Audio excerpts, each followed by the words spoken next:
Traffic in the stands. There you go. The no-look shot from Saif Hassan.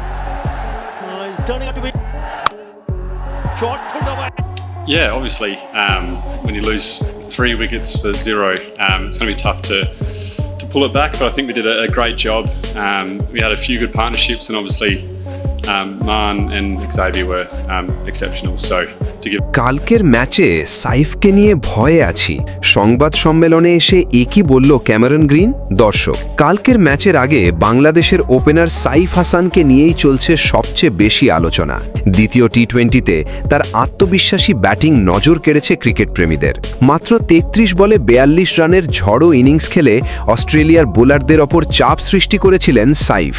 শুরু থেকেই আক্রমণাত্মক batting করে তিনি বুঝিয়ে দিয়েছেন বড় দলের বিপক্ষেও নির্ভয়ে খেলতে প্রস্তুত তিনি। ক্রিকেট বিশ্লেষকদের মতে সাইফ যদি শেষ ম্যাচেও একই ছন্দ ধরে রাখতে পারেন তাহলে বাংলাদেশের ব্যাটিং লাইন আপ আরও শক্তিশালী হয়ে উঠবে।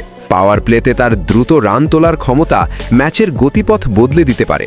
তবে সামাজিক যোগাযোগ মাধ্যমে ক্যামেরন গ্রিনের নামে সাইফকে নিয়ে ভয়ে আছি এমন দাবি প্রচারিত হলেও এর কোনো নির্ভরযোগ্য বা আনুষ্ঠানিক সূত্র পাওয়া যায়নি। এখন সবার অপেক্ষা একটাই, শেষ ম্যাচে কি সাইফ হাসান আবারও বড় ইনিংস খেলবেন, নাকি অস্ট্রেলিয়ার বোলাররা তার জন্য নতুন পরিকল্পনা নিয়ে মাঠে নামবে? আপনার মতে শেষ ম্যাচে সাইফ হাসান কত রান করবেন কমেন্টে জানিয়ে দিন। বাংলাদেশ ক্রিকেটের সব আপডেট সবার আগে পেতে আমাদের সঙ্গেই থাকুন।